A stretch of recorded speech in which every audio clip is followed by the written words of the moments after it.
Assalamualaikum sahabatku di udara. Berjumpa kembali dengan Mandala di channel podcast Horror Reborn.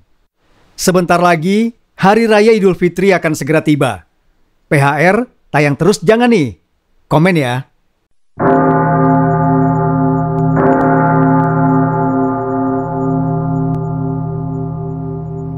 Ismi, seorang istri yang harus menahan tangis saat melihat suaminya keluar dari mobil seorang perempuan. Namun, yang membuat Ismi lebih merasa sakit hati adalah saat mendapati mereka bermesraan tanpa rasa ragu. Suaminya, Rofik, dan perempuan pemilik mobil itu saling berciuman sebelum kemudian mereka berpisah. Mobil yang mengantarkan suaminya pulang melesat pergi. Senyum mengembang di wajah Rofik sembari ia masuk ke dalam rumah. Ismi dan Rofik merupakan pasangan suami istri yang sudah menikah selama 6 tahun. Dalam kurun waktu 6 tahun, selama itulah Rofik seringkali menduakan Ismi. Selama 3 tahun pertama, ia selingkuh secara sembunyi-sembunyi. Tapi setelahnya, Rofik tidak ragu lagi untuk selingkuh terang-terangan. Sebagai istri, Ismi jelas sakit hati. Namun, nasibnya yang sudah menjadi yatim piatu membuat ia tidak memiliki tempat lain untuk pulang. Ismi sudah tidak punya keluarga, sehingga meskipun berat, ia tetap bertahan dengan rumah tangganya yang sudah berantakan ini. Suatu hari saat sedang lewat di jalanan sepi setelah mengantar penumpang, Rofik melihat ada seorang gadis cantik yang berjalan anggun di tepi jalan. Rofik yang memang hobi selingkuh dan tidak puas dengan satu perempuan langsung tertarik. Apalagi gadis itu tampak sangat menawan, lebih cantik dari semua selingkuhannya selama ini malah. Sebenarnya, Rofik hanya bekerja sebagai tukang ojek biasa. Secara normal, ia tidak akan bisa memikat banyak wanita kalau mengandalkan harta. Tapi Rofik punya kelebihan lain, yaitu wajahnya yang tampan, juga suara yang jantan. Sejauh ini, Rofik berhasil memikat banyak perempuan berkat parasnya yang rupawan dan suaranya yang enak didengar. Bahkan tidak sedikit wanita selingkuhannya yang adalah orang kaya, yang lalu malah membiayai keinginan Rofik. Karena merasa percaya diri dengan wajahnya, Rofik segera menghampiri gadis berbaju merah merona itu. Ia sengaja memperlambat laju motor agar sejajar dengan target selingkuhan barunya. Rofik berdeham genit sebelum menyapa. Wah, ada bidadari jalan sendirian di tengah kebun. Mau kemana memangnya, Dek? Goda Rofik dengan suaranya yang jantan. Ah, Mas bisa saja memujinya. Aku tidak secantik itu untuk dipanggil bidadari. Ini cuma mau pulang saja, Mas. Baru habis belanja dari pasar. Jawab gadis itu dengan suara yang sangat merdu, membuat Rofik makin kesengsem ingin mendekatinya. Aduh, bidadarinya lagi merendah. Padahal secantik itu. Suaranya merdu lagi, tapi bilang tidak pantas dipanggil bidadari. Oh ya, omong-omong, Dek Bidadari, boleh dong Mas antar ke Kayangan. Gratis kok sejauh apapun. Goda Rofik lagi. Rofik tidak bisa berhenti kagum memandangi tubuh gadis yang berjalan di sampingnya itu.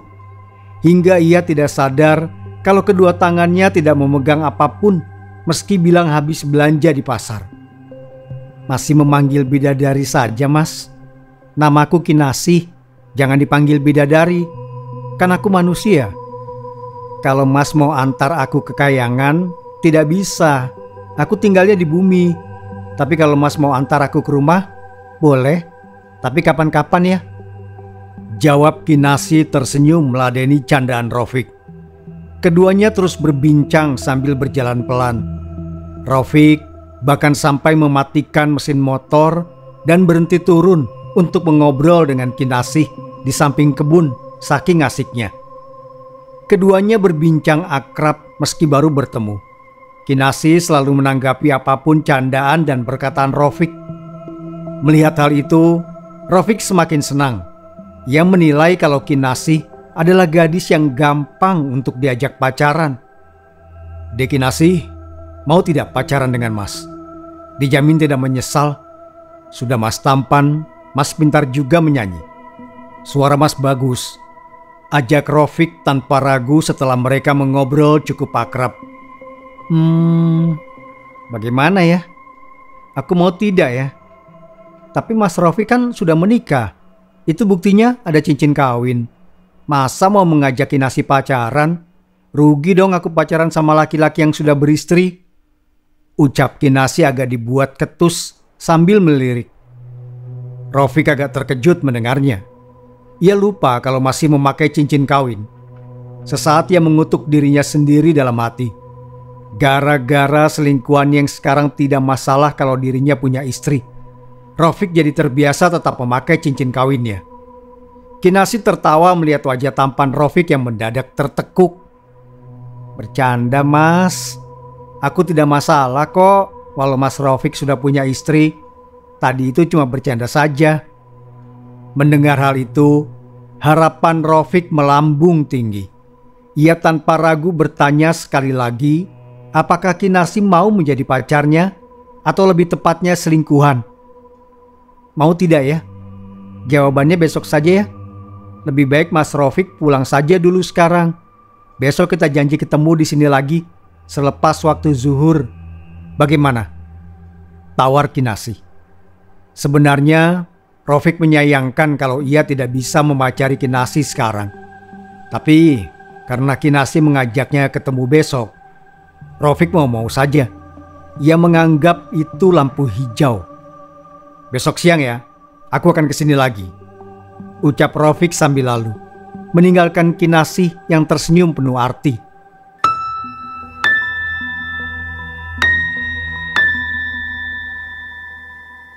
Hari-hari setelahnya, Rofik selalu datang ke jalan di tengah kebun itu setiap habis zuhur. Ia tidak merasa perlu curiga pada Kinasih yang selalu berada di sana setiap siang. Kecantikan Kinasih membuat Rofik merasa yang lainnya tidaklah penting. Mereka berdua resmi pacaran pada pertemuan kedua. Tapi Kinasih masih tidak ingin mengajak Rofik ke rumahnya. "Nanti ya, kalau sudah siap, nanti Kinasih akan mengajak Mas main ke rumah." Rofik dengan sabar menunggu. Lagi pula pertemuan siang mereka setiap hari selalu menyenangkan baginya. Rofik sebenarnya merasa aneh karena jalan di tengah kebun itu selalu saja sepi kalau mereka berduaan. Tidak pernah ada yang lewat sama sekali. Padahal biasanya jalan tersebut cukup banyak dilewati, terutama oleh teman sesama ojek pangkalan. Namun Rofik tidak terlalu memerhatikan dan menganggap kalau alam juga mendukung hubungannya dengan Kinasih. Sampai suatu hari, tanpa diduga, Kinasih menawarkan Rofik untuk mampir ke rumahnya saat mereka bertemu malam-malam. "Mas, mau mampir ke rumahku sekarang?" Rofik yang merasakan itu merupakan sebuah kesempatan emas pun langsung menyetujui. Rofik dituntun oleh Kinasih memasuki jalan setapak yang semakin sunyi dan berujung masuk ke dalam kebun. Rofik di belakang mengikuti dengan hati yang berdebar antara gelisah dan sudah tidak sabar menantikan apa yang terjadi saat di rumah Kinasih nanti. Kinasih dan Rofik terus melangkah ke dalam kegelapan yang semakin pekat, hanya dihiasi oleh gemerlap redup dari cahaya bulan yang bersinar melalui pepohonan. Rofik merasa seakan tenggelam dalam kegelapan selama mengekor di belakang Kinasih. Desiran angin di antara daun-daun yang bergoyang membuatnya bergidik. Sesekali, bayangan-bayangan tidak dikenal melintas di antara pepohonan, menimbulkan rasa cemas di dalam dada Rofik. Ia merasa seolah diawasi oleh sesuatu yang tidak kasat mata. Suara-suara aneh menggema di kejauhan. "Sudah sampai? Ayo Mas, masuk," ajak Kinasih tersenyum. Rofik tersentak, tidak menyangka kalau mereka sudah sampai. Rofik tertegun. Ia mendongak dan melihat rumah tua itu secara keseluruhan. Ini jelas masih di desanya. Tapi Rofik tidak pernah dengar keberadaan rumah itu, sehingga sangat asing baginya saat pertama kali melihat bangunan tua tersebut. Namun, karena terlanjur senang bisa berduaan dengan pujaan hatinya, Rofik malah sambil pusing dan tidak terlalu memikirkan kecurigaannya. Di dalam, Rofik dihidangkan berbagai macam makanan oleh Kinasih. Ia merasa disambut dengan baik.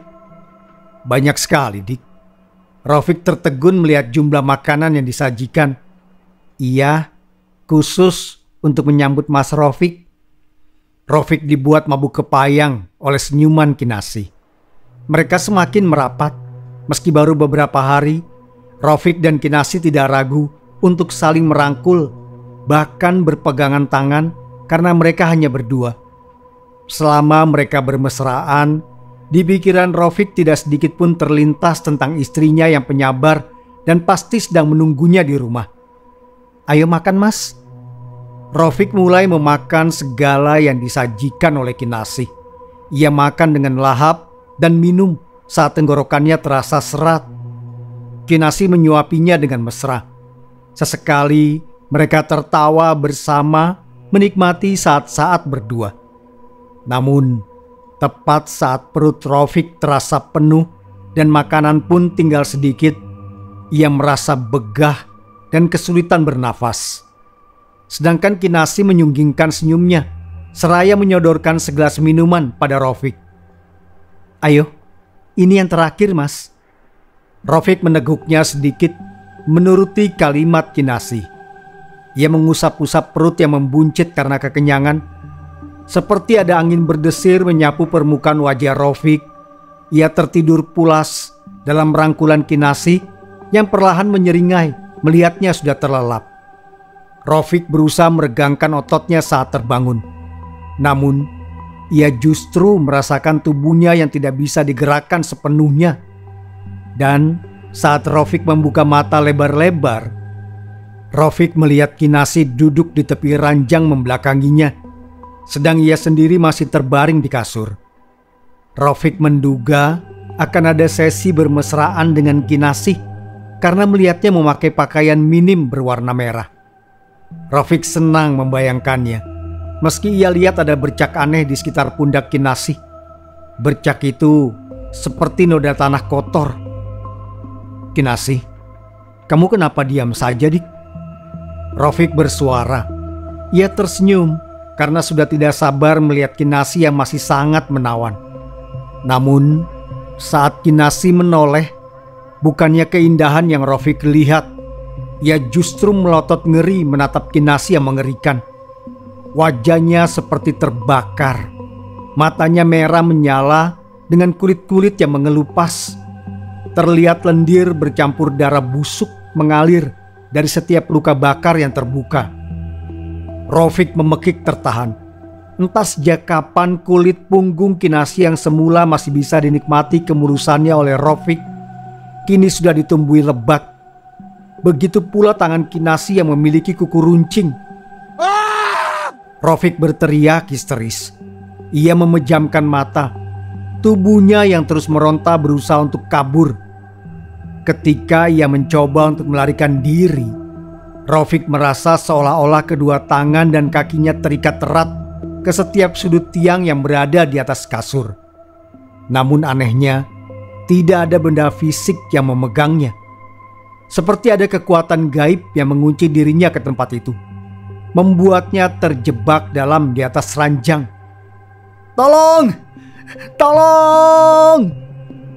Rofik berteriak histeris. Suaranya penuh dengan ketakutan dan kepanikan yang kental. Ia merasa seperti tenggelam dalam mimpi buruk yang tidak kunjung berakhir. Dan satu-satunya yang bisa dilakukannya adalah berteriak meminta pertolongan. Tapi di tengah rasa putus asa, suara datar dan tajam muncul di antara teriakan paniknya. Kinasih dengan wajah hancur dan sorot matanya yang menyala, perlahan tapi pasti menghampiri Rofik, merangkak di atas kasur. Tatapannya seperti menembus langsung ke dalam diri Rofik, menatap jiwanya yang ketakutan. "Ada apa, Mas?" Kenapa kamu ketakutan? Tanya Kinasih dengan suara yang masih merdu, namun kini penuh dengan makna yang dalam. Sorot matanya yang tajam melumpuhkan Rafiq, membuatnya melotot ngeri. Rafiq merasa nafasnya tercekat di tenggorokan saat Kinasih merangkak mendekat. Tubuhnya kaku oleh rasa takut.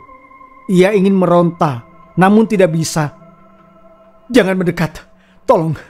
Aku mohon lepaskan aku," desis Rafiq. Suaranya syarat akan ketakutan, terdengar putus asa. Namun Kinasih hanya tersenyum dengan tenang, seolah-olah menikmati ketakutan yang terpancar dari wajah Rafiq. "Kamu tidak bisa kabur, Mas. Kamu sudah terjebak di sini bersamaku selamanya," ujar Kinasih terkekeh. Suaranya menggema di ruangan gelap. "Kenapa kamu ketakutan seperti itu? Kita akan melewati malam panjang berdua seperti yang kamu mau," lanjutnya. Rafiq merasa semakin tercekik ketakutan. Setiap gerakan Kinasih terasa seperti ancaman yang dapat dengan mudah membunuhnya. Suara Rafiq tercekat di tenggorokannya. Sulit untuk mengeluarkan walau cuma satu patah kata. Kedua tangannya gemetar, mencoba untuk menahan rasa takut yang semakin memuncak. Kinasih dengan kejamnya menikmati ketakutan yang terpancar dari wajah Rafiq. Seringai lebar menghiasi wajah seramnya, memperlihatkan gigi taring yang tajam seperti pisau. Ia telah berada tepat di atas tubuh Rafiq. Suaranya mendadak terdengar seperti nafas hewan buas yang siap untuk melumat mangsanya. Ketakutan Rafiq membuat Kinasih semakin puas. Ia seperti mendapatkan hiburan dari penderitaan orang lain. "Siapa kamu sebenarnya? Aku mohon jangan lukai aku," mohon Rafiq. Tawa Kinasih melengking menembus keheningan malam, membuat Rafiq menatapnya nanar ketakutan. Wajah Kinasih mendekat perlahan. Rambut panjangnya terurai menyentuh wajah Rafiq, diikuti cairan kental yang menetes dari luka bakar mengerikan itu. Rafiq bergidik ngeri, bau busuk menyergap penciumannya. Jangan sentuh aku. Aku mohon jangan sentuh aku. Jangan," desis Rafiq berusaha menghindar, tapi ia sama sekali tidak bergerak dari tempatnya walau hanya 1 senti. Kinasih tidak menggubris Rafiq yang menjerit ketakutan. Ia mulai menjilati wajah Rafiq dengan lidah panjang. Kuku panjang dan runcing menusuk punggung Rafiq saat Kinasih mencengkram pundaknya kuat, sembari menatap mata Rafiq dengan tatapan bernafsu. Rafiq menjerit, merasakan sensasi terbakar di punggungnya. Ia merasa badannya lengket ke kasur. Tapi Kinasih tetap diam dan terus melanjutkan aksinya. Seakan jeritan pilu Rafiq tidak berarti apapun baginya. Kinasih merapatkan dirinya pada Rafiq. Badan mereka bersentuhan rapat. Dari luar rumah tua itu, yang terdengar suara jeritan putus asa yang terempas ke angkasa. Melengking membelah malam. Rafiq berteriak sekuat tenaga, namun tidak ada jawaban yang datang. Tidak akan ada yang datang untuk menyelamatkannya dari neraka ini. Setiap jeritan itu adalah hasil dari rasa sakit yang Kinasih berikan pada Rafiq. Terdengar sepanjang malam, yang semakin lama semakin putus asa. Rafiq mendadak teringat Ismi di sela kesadaran yang memudar. Telinganya dipenuhi tawa Kinasih yang seakan menggila karena senang. Rafiq mendadak teringat istri yang selalu ia sakiti itu. Perempuan yang tetap sabar dan menantinya pulang setiap malam meski dirinya pergi untuk selingkuh. "Ismi, maafkan aku."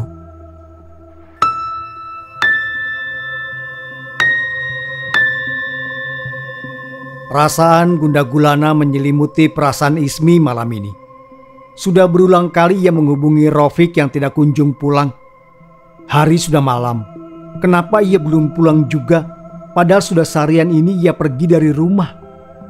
Walau seringkali selingkuh, Rofik tidak pernah sekalipun bermalam di luar selama 6 tahun terakhir.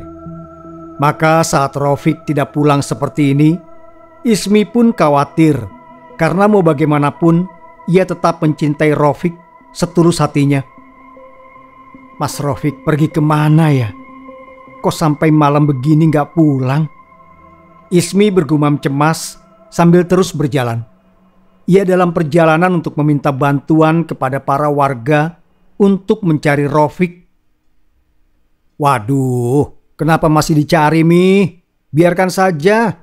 Kamu tidak seharusnya memperjuangkan laki-laki seperti Rofik. Iya, biarkan saja dia gak pulang-pulang. Malah bagus untukmu. Ismi hanya bisa tersenyum getir saat para warga mencemooh suaminya. Mereka malah mendukung hilangnya Rofik. Mereka tahu tabiat Rofik yang suka selingkuh, sehingga lebih mengharapkan Ismi berpisah saja dengan Rofik daripada harus tersiksa. Saya khawatir, Pak, Bu, kalau suami saya nggak pulang-pulang, kata Ismi. Saya juga nggak punya anggota keluarga lain untuk dimintai bantuan. Jadi saya mohon supaya bapak-bapak mau bantu cari suami saya. Meski awalnya para warga tidak mau membantu, setelah Ismi memohon dengan sangat dan terlihat jelas ekspresi wajahnya yang memelas, pada akhirnya mereka tetap membantu karena Ismi memohon dengan sepenuh hatinya. Mereka akhirnya mencari. Setelah menelusuri setiap rumah dan ternyata Rofik tidak ditemukan. Akhirnya para warga dan Ismi menuju perkebunan setelah salah satu warga menyimpulkan bahwa Rofik mungkin diculik oleh makhluk halus.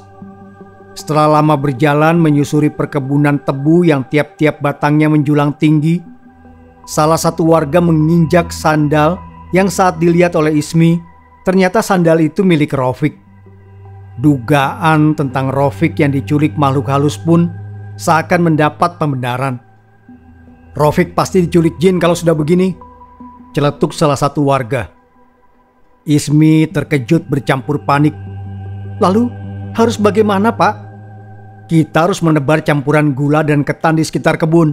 Harusnya, semoga dengan cara itu suamimu bisa kembali. Ismi dan warga yang lain bersiap menyiapkan segala keperluan. Mereka menebar campuran gula dan ketan itu ke sekeliling kebun sambil harap-harap cemas supaya Rofik bisa kembali. Jumlah yang dipakai cukup banyak, namun hasilnya tetap nihil, bahkan setelah dilakukan semalaman. Mereka berkeliling setelah melakukan proses penaburan, tapi tetap tak ada tanda-tanda kembalinya Rofik dari alam gaib. Bagaimana ini, Pak? Apa ada cara lain untuk menemukan suami saya? Salah satu kakek tua yang memang akrab dengan hal-hal gaib menjawab, kita pakai cara lain. Saya yakin Rofik memang sudah diculik jin jahat. Isti menahan tangisnya dengan tubuh gemetar. Ia semakin kebingungan memikirkan apa yang diperbuat oleh Rofik hingga harus diculik oleh makhluk tak kasat mata. Para warga menggunakan 1001 cara untuk menemukan Rofik. Pencarian sudah berlangsung selama 6 hari. Segala cara dilakukan. Apapun yang mereka percayai bisa mengembalikan orang yang diculik ke alam gaib, mulai dari menabur beras bercampur kunyit atau beras bercampur gula dan garam. Semua hal tidak masuk akal itu dilaksanakan penuh harap. Namun hasilnya tetap tidak tampak sama sekali. Air mata Ismi yang selama 5 hari terus mengalir akhirnya kering di hari ke-6.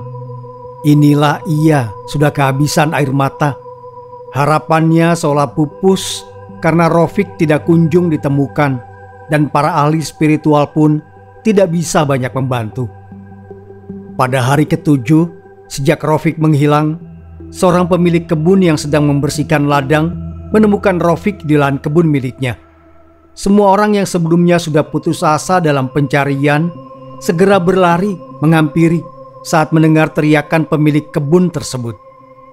Keadaan Rofik sangat memprihatinkan. Ia ditemukan dalam keadaan telanjang dengan kondisi tubuh yang seluruhnya membiru. Lebih parahnya lagi, alat kelamin dan selangkangannya membengkak, membuat selusin orang yang pertama datang itu membicarakan soal karma selingkuh. Rafiq hanya bisa menangis dan merintih menahan sakit. Ia melihat orang-orang yang mengelilinginya. Rafiq meringis, berusaha bicara, bahkan untuk menggerakkan kepalanya saja terasa sulit. Tolong, mohonnya, tolong pertemukan saya sama Ismi. Rafiq merintih, tubuhnya terasa seperti diremas hancur saat kulitnya bersentuhan dengan tangan-tangan yang membopongnya. Rafiq segera dibawa pulang ke rumah setelah orang-orang itu mendengar permintaannya. Satu orang berlari lebih dulu untuk mengabari Ismi. Ada juga yang pergi memanggil tabib untuk meminta pertolongan. Ismi menangis histeris melihat keadaan Rafiq. Air mata yang semula sudah mengering kini kembali menetes membasahi pipinya yang sudah menirus karena tidak makan dengan nikmat sejak kehilangan Rafiq. "Mas!" teriak Ismi sampai lehernya mengeras. Ia langsung meminta Rafiq untuk ditidurkan di kasur. Ismi hanya bisa menangis saat melihat sekujur tubuh Rafiq penuh dengan lebam kebiruan yang hampir menghitam. "Kenapa ini, Pak? Kenapa suami saya?" Yang ditanya cuma bisa menggaruk kepala yang tidak gatal. Ia sendiri sejujurnya kurang paham. Aku minta maaf," ujar Rafiq dengan susah payah membuka mulut. Ia berusaha meraih tangan Ismi meski tidak mampu untuk menggenggamnya. Aku minta maaf karena sudah gak setia sama kamu dan pernikahan kita, Mi." Lanjut Rafiq terbata-bata. Ia benar-benar berusaha untuk memohon ampun. Bahkan jika saja Rafiq masih memiliki tenaga, mungkin saja ia akan bersujud dan mencium punggung kaki Ismi dengan penuh permohonan. Aku menyesal sudah mengkhianati kamu." Ismi hanya mengangguk-angguk. Ia tidak bisa berkata-kata lagi melihat kondisi Rafiq yang sangat menyayat hatinya. Ismi juga merasakan luka yang pedih saat melihat Rafiq terus merintih memohon ampun padanya. Ia akan memaafkan semuanya asal Rafiq sembuh. Entah sudah seberapa banyak kata maaf yang dilontarkan Rafiq, ia tidak berhenti mengatakannya sejak melihat Ismi. Rafiq merasa waktunya tidak lama lagi. Ia sangat menyesal karena tidak setia pada Ismi yang sangat mencintainya. "Kamu bertahan ya, Mas. Kita cari bantuan. Kamu harus bertahan." Ismi terus menguatkan. "Pak, tolong panggilkan Kiai." Para warga yang iba dengan Ismi pun langsung bergegas memanggil Kiai. Meskipun mereka merasa jijik saat melihat Rafiq yang akhirnya menyadari dosa-dosanya sesaat setelah ditemukan mengenaskan. Mereka tetap ingin membantu demi Ismi yang sudah sangat kesusahan akibat Rafiq. Banyak bisik-bisik yang terdengar di luar sana. Mereka tidak tahan untuk membicarakan Rafiq yang kena karma akibat perbuatannya. Akhirnya, tidak berselang lama Kiai pun datang. Dengan langkah pasti, ia mendekat ke tempat tidur. Dan saat melihat Rafiq, Kiai langsung beristighfar. Beliau tidak menyangka kalau kondisi Rafiq sebegitu parahnya. Ia pasti mengalami hal buruk yang tidak pernah terbayangkan oleh siapapun. "Bagaimana, Kiai?" Ismi bertanya dengan terisak. "Apa yang terjadi sama suami saya?" Kiai menggeleng tidak menyangka.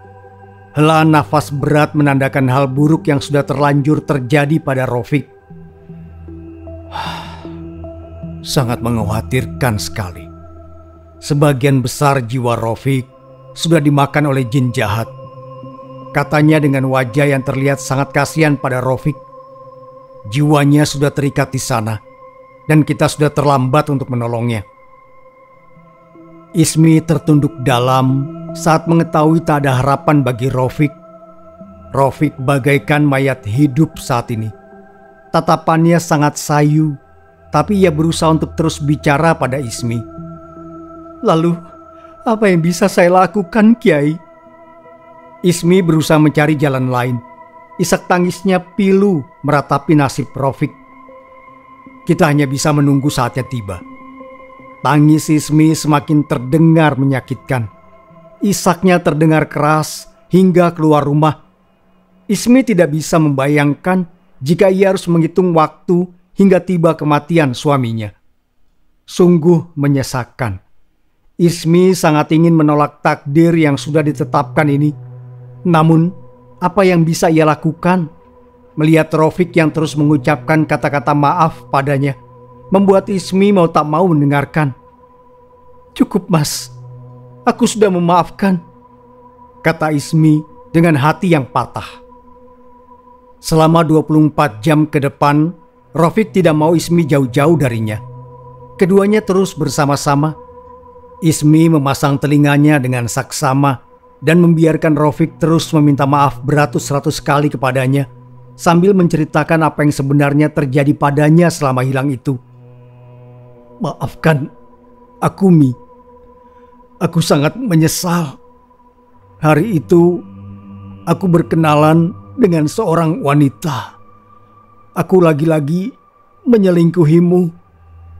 Tapi ternyata dia hanyalah makhluk jahat yang menjebakku di alam gaib," ungkap Rofik. Ismi memalingkan wajahnya, menyadari kalau kejadian ini adalah teguran bagi Rofik yang doyan berselingkuh. Ia bahkan sampai tergoda dengan wanita jadi-jadian yang akhirnya menjebak Rofik di alam gaib selama 7 hari. Rofik terus bercerita di sela permintaan maaf. Ia ingin Ismi mendengar semuanya. Rofik berharap Ismi dapat memaafkan perbuatannya.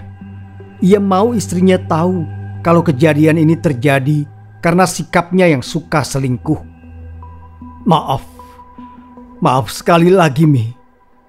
Aku bersalah dan aku sangat menyesal." Ismi mengangguk. Ia melihat betapa tersiksanya Rofik yang terus meringis kesakitan sambil meminta maaf. Sejak dulu, Ismi selalu memaafkan dan akan selalu begitu. Kini pun Ismi memaafkan Rofik yang sepertinya akan segera pergi. Ismi melihat bagaimana Rofik melalui penderitaan terakhir. Air mata berderai di kedua pipinya menyaksikan Rofik yang tercekat kesulitan untuk mengeluarkan kata-kata. Ia tampak ingin mengatakan sesuatu. Rasa putus asa terpancar jelas di wajah Rofik saat tubuhnya bergerak tidak terkendali, meronta menghadapi kematian. Ketika nyawa Rofik perlahan-lahan ditarik dari tubuhnya, Ismi bisa melihat rasa takut dan penyesalan di mata suaminya. Rofik terus meronta. Tubuhnya kejang, matanya melotot ngeri. Ismi hanya bisa menjerit tertahan, merasa kasihan dan tidak tega melihat suaminya seperti itu. Lalu, seperti kematian yang tak bisa dihindari, Rofik berhenti bernafas. Detik itu, dunia bagi Rofik telah berakhir. Baginya, perjalanan hidup telah selesai, dan kini ia kembali kepada Sang Pencipta. Ismi merasa hampa di balik isak tangisnya, melihat kepergian suaminya dengan penderitaan yang begitu menyedihkan. Tetapi di balik kesedihan itu, ada juga rasa lega. Lega bahwa penderitaan yang dialami Rofik telah berakhir, bahwa suaminya kini bebas dari rasa sakit dan penyesalan. Meski kehilangan Rofik begitu berat baginya, Ismi mencoba merangkul pikiran bahwa kini Rofik telah menemukan ketenangan abadi di alam lain. Dengan hati yang berat, Ismi mengucapkan selamat tinggal pada suaminya yang telah berpulang. Dan meskipun perpisahan ini menyakitkan bagi Ismi, ia hanya bisa mengikhlaskan. "Ikhlaskan ya, Mi. Segera kita urus jenazahnya agar bisa dimakamkan secepatnya." Ismi mengangguk saat Kiai datang setelah mendengar kabar kematian Rofik. Saat itu juga, Ismi menarik diri, memberikan kesempatan kepada warga untuk mengurus jenazah suaminya dengan baik. Meskipun beberapa kejadian aneh terjadi selama proses tersebut, mereka tetap menjalaninya dengan penuh tanggung jawab. Saat Rafiq akhirnya dimakamkan, Ismi merasakan sedikit lega, meski kesedihannya bertambah karena kehilangan suaminya. Proses itu, bagaimanapun, memberinya kesempatan untuk merelakan perpisahan dengan tenang. Ismi tidak pernah lupa mendoakan Rafiq, mengharapkan ketenangan bagi mendiang suaminya di alam sana.